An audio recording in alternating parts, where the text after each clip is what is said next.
The International Code Council Gerald H. Jones Code Official of the Year recipient is Year Award Rouse-DeVore, the Code Enforcement Officer from Montgomery, Illinois.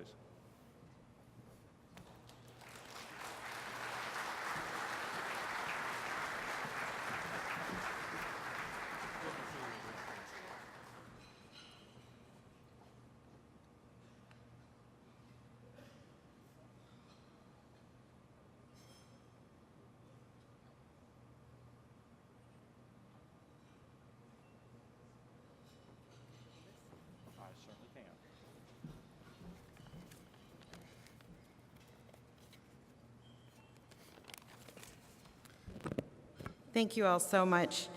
First, I'd like to thank the ICC for this luncheon and for allowing me to be here today. I am so humbled and tremendously honored to be chosen to receive the Gerald H. Jones Code Official of the Year Award this year. It is especially poignant to me to be the first female recipient of this award, and also that it coincides with the 10th anniversary of this organization. I'd like to thank my supervisor, Mike, and my colleagues at the Village of Montgomery for making work a fun place to go every day. I'd like to thank my mentors, Rhonda Klez and Dan Peterson, for teaching, encouraging, inspiring, and preparing me throughout my time in Illinois. I'd like to thank the membership of the Illinois Association of Code Enforcement for their endless support throughout this aggressive campaign that we launched this year. And I'd also like to thank the American Association of Code Enforcement for allowing me to take my passion to advocate to the next level. Finally, as you all know, code enforcement is a profession that has seen substantial change in the past few years. Everyone involved in this profession and industry has seen an increase in their role and responsibilities with the economic changes in our country. My passion to advocate comes from my own season of unemployment 2 years ago. I encourage you to continue to advocate and demonstrate the value of what we do to your community leaders, because you cannot quantify the value of human life and public safety. I am so deeply appreciative every day to have a career in this field, working with such an admirable group of colleagues like yourselves and doing what I love. Thank you all so much, and thank you, ICC.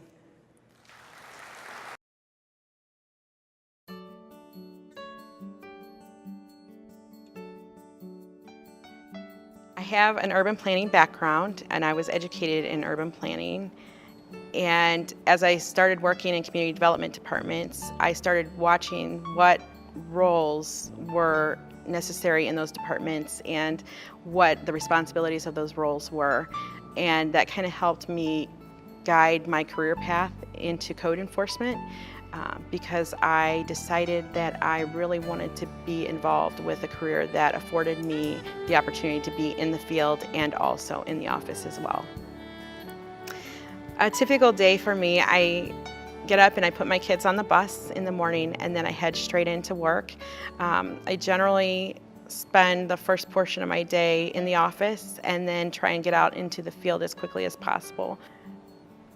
As a code enforcement officer, when I tell people what I do, I always try and tell them that it's mostly education. I'm educating people on what the codes are, why we have codes, how it protects them, and how they can comply. This year I became the president of the Illinois Association of Code Enforcement, and this year also marks our 20th anniversary celebration. And in conjunction with that event, we launched the Importance of Code Enforcement campaign, and also secured a gubernatorial proclamation recognizing code enforcement officers all across the state. This marked the first time in state history that code enforcement officers have been recognized on a state level. So that was a very exciting accomplishment. And also, the Importance of Code Enforcement campaign has now been taken to the national level with the American Association of Code Enforcement. And they have commissioned a video, a promotional video regarding the importance of code enforcement, and that will be used to train code enforcement officers all across the country. The development of the top 10 code violations module came out of a department goal that we set this year to increase public outreach and education with regards to code enforcement efforts community-wide.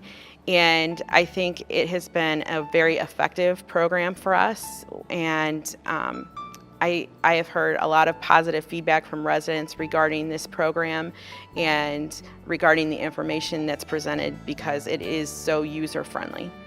I think that code enforcement is one of the professions that has the highest level of visibility within a municipality. And I think that sometimes code enforcement officers and code enforcement interaction is a resident's first interaction with the municipality. So it's very important that our demeanor and how we approach field work comes off in a very professional way. Because it could potentially shape a resident's notion of municipal government.